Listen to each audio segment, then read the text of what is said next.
to Iran, bringing some outbreaks of rain, some snow over high ground and something a little cooler behind. So temperatures in Baghdad up to 26 Celsius on Tuesday afternoon. Still relatively warm, though, across much of Pakistan and northern India. The odd rogue shower breaking out here. Most places will be dry, but some thunderstorms are likely for Sri Lanka. Still largely dry and unusually warm for eastern China up into Mongolia, the Korean Peninsula and Japan. 17 degrees Celsius there for Seoul and for Tokyo. Further rain in the outlook for Singapore and for Malaysia, and also across the north of Australia with an area of low pressure. This weather system swinging across Tasmania, bringing some outbreaks of rain, and some outbreaks of rain beginning to push into the southwest of New Zealand. Further north and east is mainly dry with some sunshine.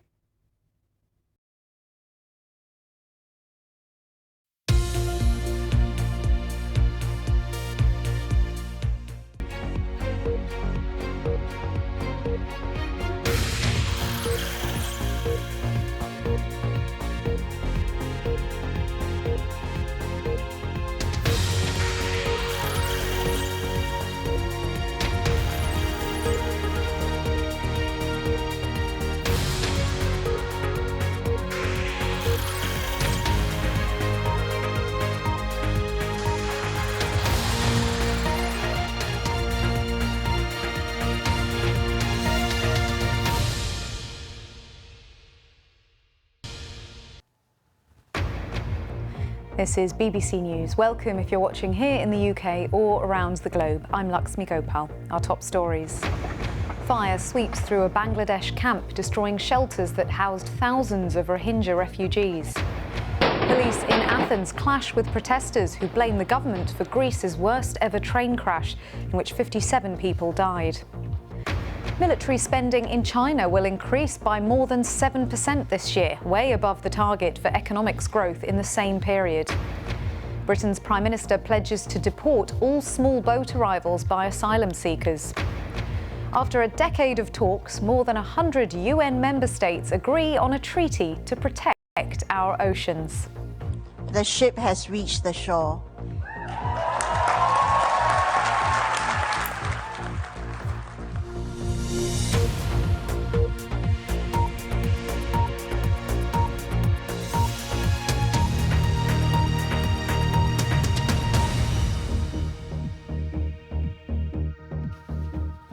Thanks for joining us on BBC News. A huge fire has ripped through one of the Rohingya refugee camps in Cox's Bazar in southeast Bangladesh.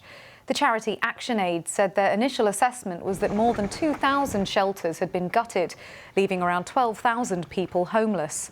Hundreds of thousands of Rohingya refugees who escaped violence in neighbouring Myanmar have been living in crammed camps near the border in Bangladesh. Earlier, I spoke to the country director of ActionAid Bangladesh about what happened. It's a very densely populated camp. We host more than 1 million people in the Rohingya refugee camps. And so far, over 12,000 people have been affected. A lot of people have been temporarily evacuated. They came to the centers, like ActionAid has some community centers in Camp 11, and they are taking refuge there. And the water points, as already mentioned by a colleague, and the health, two of the health centers, primary health centers, were affected. Tomorrow morning we will have a clearer picture. But it's dry season. This is also another reason why it's dry season, and the wind was blowing, so it quickly spread. I mean, in such a short time, in just 2 hours, it had damaged a huge area. And right now, ActionAid is working with with the volunteers. We're providing dry food and water, but the repercussions are going to be long-term, and we will all have to work very closely. 5 departments of the fire service work very hard to put the fire down, and we are all together in this situation. And as you say, there are longer-term repercussions and consequences here. What is needed in order to be able to help recover from this? And are the resources needed all there? the resources that we now need is to rebuild the infrastructures, and it takes a little time to do that. And as you know, the funding has been depleting. In fact, the World Food Program had to cut down $2 from their existing package, which has also had repercussions on the Rohingya refugees, particularly women and girls. So we don't, to answer your question, no, we don't have all the resources. We need quick mobilization, and we need also resources and materials which will help to prevent in the future such spread. Farah Kabir speaking to me earlier. Well, our South Asia correspondent Anbarasan Ethirajan joins me now. Anbarasan, do we know how the fire started? The officials have not given any details about how it started, but it is really fortunate that it did not spread to other parts of this Balukali camp. It's camp number 11. I've been there. And it's a very sprawling camp where tens of thousands of people live in cramped conditions. And these huts are made up of bamboo and sometimes by polythene sheets they cover, or even tin roof. So, and they're packed, and there are tens of thousands of people are living. So when they cook food, or in the evening somehow the fire starts by accident. But officials say they managed to bring it under control. But thousands of people are now affected. They are now homeless, with women and children, as the aid worker was saying, that it is a very terrible condition because they'll be staying outside in cold. But the aid agencies say they are providing all the help, but also a reminder of the situation of Rohingya refugees, where nearly 1 million of them who escaped violence from neighboring Myanmar. And these camps are situated very close to the border in the Cox's Bazar district. And the conditions they live, and many people feel, the Rohingya community feel, that they have been forgotten by the world community. And from what you're saying, Anbarasan, it doesn't sound like the conditions in the camp lend themselves to reducing the spread of fire once it starts.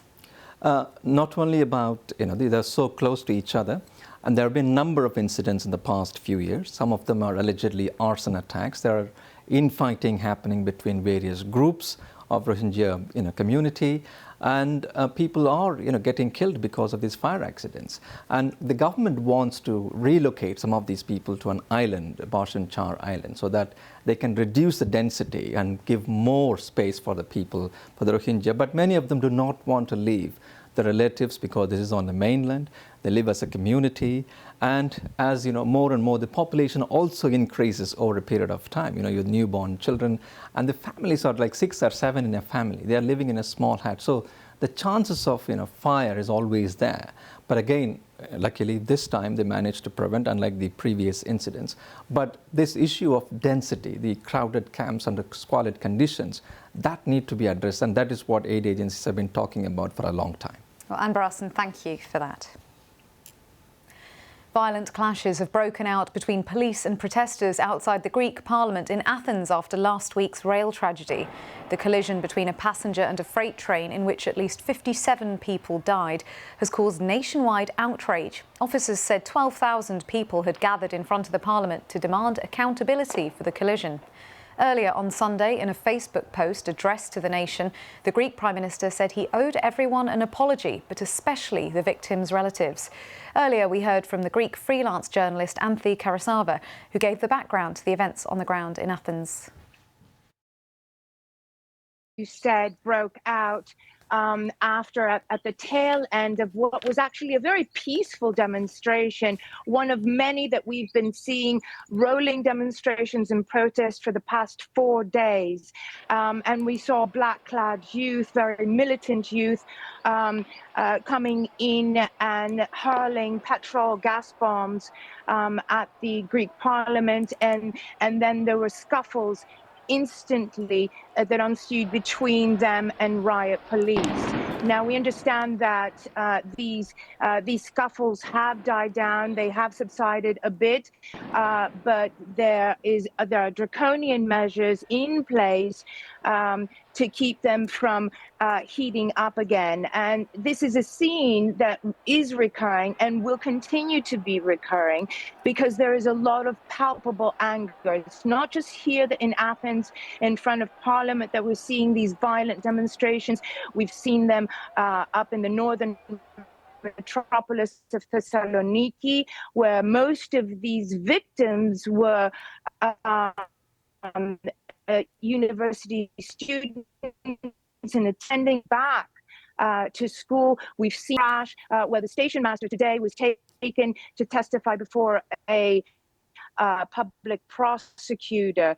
So there's a lot of palpable anger, and rightly so, if I may add, because while the government has attributed this tragic accident, the deadliest in Greek history, to human error, a nation entirely is simply asking, why are these types of accidents recurring, and why and this apology by the Prime Minister is coming 57 lives, 57 victims too late. Anthi Karasawa speaking to us earlier. China has announced a large increase in military spending, over 7% at the country's once-a-year parliamentary session. But the annual Congress has set a more modest target for post-pandemic economic growth this year. As our China correspondent Stephen McDonnell reports from Beijing, the gathering is also being used by Xi Jinping to further consolidate his power. The message to this mass gathering was that the government here has a plan for post-pandemic recovery, after Xi Jinping's standing took a hit from the strict anti-COVID measures which hurt many people's livelihoods. The Premier defended the party's handling of COVID. We overcame difficulties. We succeeded in maintaining an overall stable economic performance. Ditching zero COVID has brought the economy back to life, and a 5% growth target was announced for this year. Analysts think this is conservative. People are flocking to the major cities in search of opportunities, and the rebound is, I would say, better than expected originally. People told us they're definitely spending more. We are going out with friends, eating and drinking. The COVID restrictions really affected business, and now we are back to normal. China's economy is already rebounding, but it is, after all, coming off a pretty low base following years of pandemic. Now there are concerns that these key economic roles within government are all to be filled with Xi Jinping loyalists who won't be giving him the frank and fearless advice he needs to be hearing about the trajectory of the country. The outgoing Premier is a respected economist from a different power bloc to Mr. Xi. The man expected to replace him was once Xi Jinping's chief of staff. It seems everyone now is from Team Xi. Stephen McDonnell, BBC News, Beijing. The British Prime Minister Rishi Sunak says he's committed to ensuring that people arriving here on small boats to claim asylum will be sent back. Mr. Sunak says he wants to end what he calls the immoral trade of criminal gangs. In the coming week, the UK government is expected to announce legislation that will push for people arriving in small boats to be removed to other countries, including Rwanda. But charities say the proposals are vindictive and extremely concerning. Earlier, I spoke to Christina Marriott, who's Executive Director of Strategy at the British Red Cross, and I asked her whether the government's proposed plans to reduce the number of migrants arriving in the UK via small boats will achieve its goal. So I think this puts at the heart of our asylum system, at the heart of the UK asylum system, a real catch-22. It's a completely impossible situation. At the moment, unless you're from Ukraine or Hong Kong, or you're one of the very lucky 1,400 people who got on a resettlement scheme last year, the only way to claim asylum in the UK is to reach UK soils. Under this bill, if you do reach UK soil, you will then be barred from claiming asylum. So our essential question is, if you are fleeing persecution, if you are fleeing war, if you are running from your life from Afghanistan or Syria, how do you claim asylum in the UK if this bill passes? I think we would also say that there is no evidence this bill will work. We work with 30,000 refugees and asylum seekers every year. And what we know, what we hear time and time again, is that people don't know about the asylum system before they get here. And in fact, the Home Office's own research has shown this. So just making the asylum system harsher, making it more punitive won't work because people literally don't know what the system is before they arrive in the UK. Christina, I want to put to you something that the Prime Minister has said, quoted in the Mail on Sunday today. Rishi Sunak said that illegal migration, as he calls it, isn't fair on British taxpayers, isn't fair on those who come here illegally, and he says it isn't right that criminal gangs should be allowed to continue this. What are your thoughts on that? So I don't think any of us feel that illegal gangs are right. It isn't right that people have to use them in order to access the UK asylum system because they have to get to UK soil. There are other things we could do. We could build on the brilliant work that the government did for Ukrainians, for example. We don't find Ukrainians in the boats crossing the channel because they have safe and controlled alternatives to get to safety in the UK. We could think about things like humanitarian visas. There are alternatives, safe and controlled ways for people to access protection from the UK when they need it. That's a much more effective way of undermining the gangs. The government has said for quite a while now that they do want to turn the tide and need to turn the tide on the rising number of people crossing the channel in small boats. As you'll know, the numbers have increased and they are currently at the highest since the records began, which was admittedly only in 2018. But do you feel that there is any option that the government is using that might achieve that? What we know is what the government's done so far, talking about removing people to Rwanda, very similar to the bill they're suggesting, talking about harsher asylum system isn't working. We know the numbers are going up for the cross-channel boats, and we know that removals from the country have actually gone down. This is all to be expected because this isn't the way that will reduce the numbers. One of the reasons why we have more people coming across the channel is because we have less people coming in lorries. This isn't the crisis it's being made out to be. We have about a third of the applications that Germany has, about half of what France has. Our numbers are still lower than they were in the early 2000s. This is not an enormous crisis we need to respond to. What we need to do is put in place good, safe, controlled routes to asylum, as we have for Ukrainians, as we have at other times. And that's how you stop people crossing the channel in small boats. Christina Marriott speaking to me earlier. Regulated rail fares in England and Wales will today see their steepest rise for more than a decade, despite campaigners calling for reforms due to unreliable services. They'll rise by 5.9%. The increase will add hundreds of pounds to the cost of many annual season tickets, even though the government says it stepped in to keep the rise below the rate of inflation, which is around 10%. Sport now, and for a full roundup from the BBC Sports Centre, here's Ollie. Hi, Ollie. Luxmy, many thanks. Hello again. Everton are still in the relegation zone after drawing 2-2 at Nottingham Forest. Led twice, but Brennan John...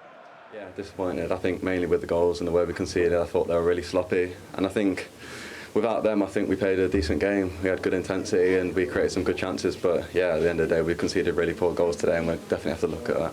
It was a real battle, wasn't it? I mean, from a neutral point of view, I thoroughly enjoyed it. Yeah, I mean that's what we knew it was going to be against an Everton side who are really strong, physical, and that's what they're all about. And we thought we had to match that, and we didn't at the start of the game, and we definitely paid for it. But I think in the second half, especially, we matched the intensity and got the goal from it.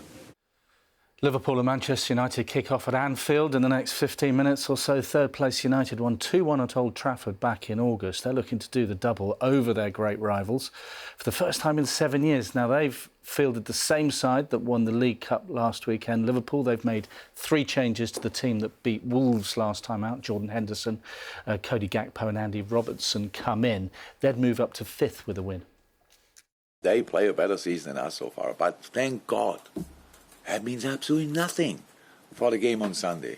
So, and we have our own targets, yes, and it would be a boost, 100%. Most important, we have to make sure that we really show that it's still incredibly difficult to play against us. Because when we played there, it looked incredibly difficult to play against them. But we have to make sure that they realize, again, it's really not a joy to face them, in this case us.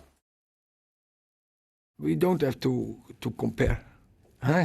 And it's about the future. It's about now. And so we face a fantastic opponent, and we're looking forward. And so it's all about us to getting the right preparation and to be ready for that game.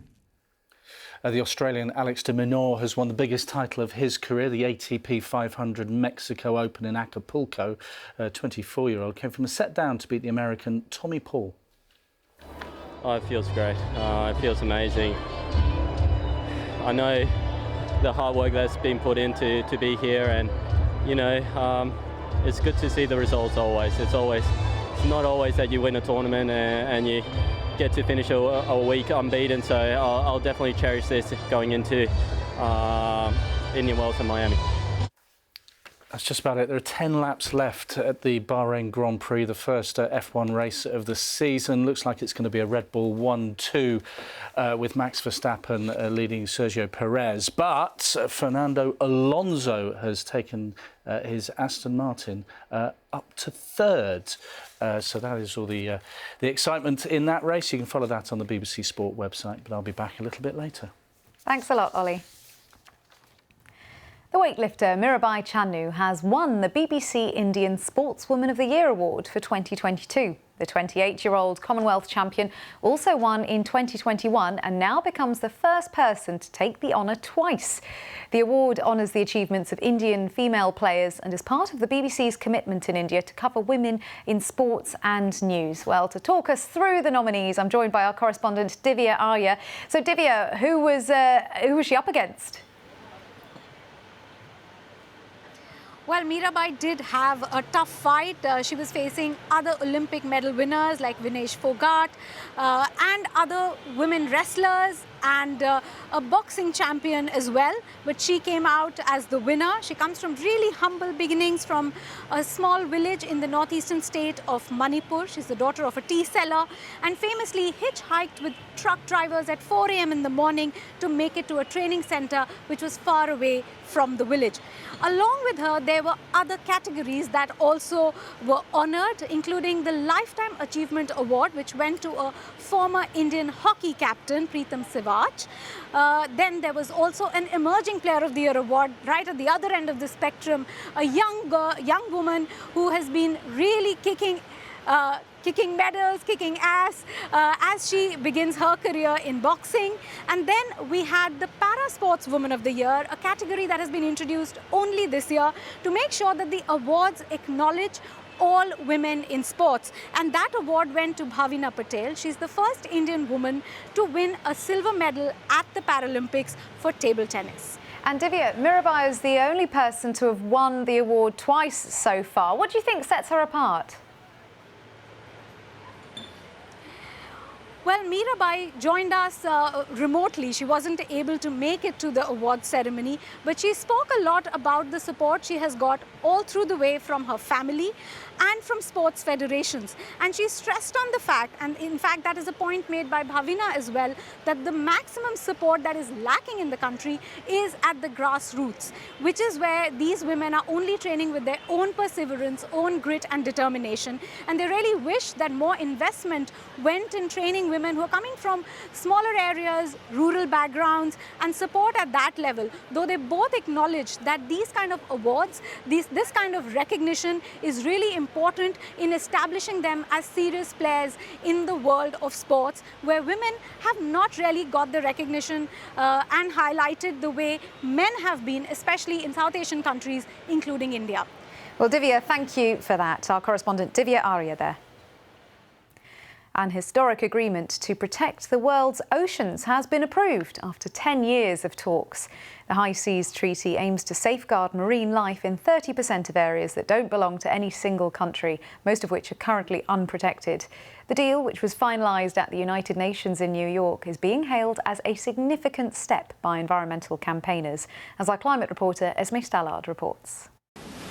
The high seas are home to most of the world's marine life. Some 2 million species which provide food, jobs and medicines needed for human survival. After 2 straight days of negotiations, countries have agreed for the first time to work together to protect these ocean regions. The ship has reached the shore. We will formally adopt the text in all 6 official languages of the United Nations. The world's international waters, or high seas, aren't controlled by any nation. Until now, all countries had a right to fish, ship and research in these areas. But it's left the animals and plants living there vulnerable. 10% of monitored species are at risk of extinction. I think that this treaty that will lay the groundwork for creating 30% of the ocean into marine sanctuaries that cannot be fished in is so important. We have to save these creatures. Talks were deadlocked for years, mostly over how genetic material from plants and animals found in the high seas should be shared between nations. Several important drugs, including treatments for COVID, HIV and cancer, were developed from marine life. The potential for profit is huge.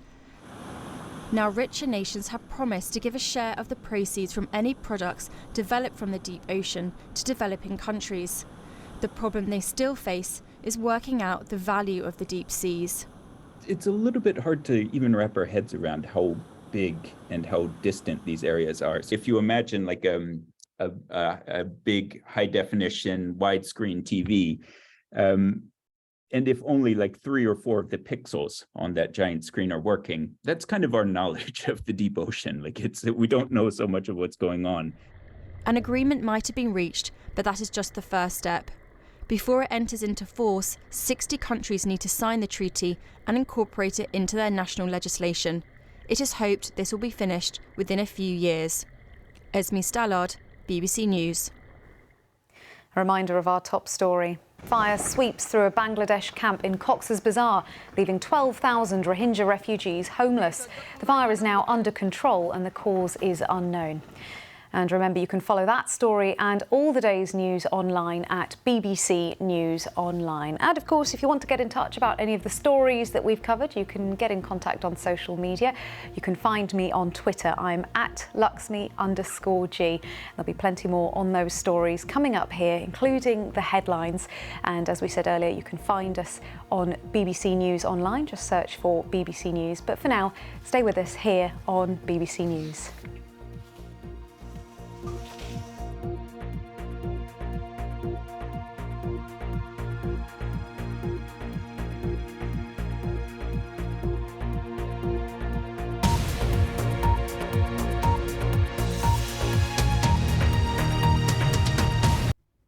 Hello, here's how the weather is shaping up across Europe as we look ahead to the new week. And it is going to be turning colder across northern areas. The cold air now starting to dig its way down, and that is going to bring snow for some. Down towards the southwest of Europe, a zone of clouds, some patchy rain, which will move out of Iberia and into the western Mediterranean as we go through Monday. Certainly not as stormy here as it was last week. Some rain moving across the eastern side of Turkey, tending to clear from the west of Turkey with some sunny skies following on behind. Slightly cooler, fresher feel though. Some outbreaks of rain getting into southern portions of Italy. Another weather system bringing rain into Portugal and the western side of Spain. Now further north, extensive cloud, but it's as we get to the north of the UK and into Scandinavia that we really start to see the cold air and the snow showers, and that colder air digs further south as we get into Tuesday. And just about here, quite a deep area of low pressure that could bring significant snowfall across parts of Denmark, Sweden and into the Baltic states with some strong winds as well. As we look further ahead, some snow is likely in Stockholm for a few days, and it is set to stay cold through the week. Rome likely to see some showers as we move into Thursday and Friday. Some snow at times in Helsinki, with temperatures likely to stay sub-zero for the next 5 days.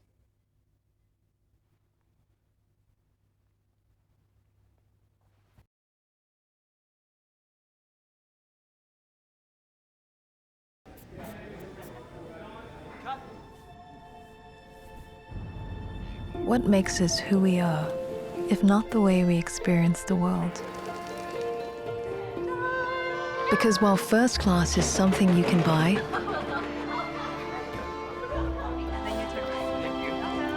world class is everything we do. Welcome to world class. Welcome to Singapore Airlines. The world is full of opportunities. New markets create new ways to generate income. Access to liquidity fuels pioneering minds. Even retirement isn't about retiring anymore. And every decision has the potential to make a positive impact. How we invest today is how we live tomorrow. Introducing the new horizon for Riyadh. This is the new Murabba, the world's largest modern downtown, and at its heart, the Mukaab, the world's first immersive experiential destination. Step inside and it's unlike anything you've ever seen, at a scale that's unprecedented. Experience a new horizon, new Murabba. How can they make decisions about the future of Afghanistan when they do not even allow women to be in those conferences? Нет, Россия не белая, не пушистая. Россия такая, какая она есть. И мы не стыдимся показывать себя такими, какими мы есть. The way to counter Russia is through strength. Everyone's white, and I said, where's everybody else? And I promised myself I'd fight for equality the rest of my life. Politics in Kenya has been around people who have brands. Either your father was this or your father was that. When big names talk, they talk to the BBC.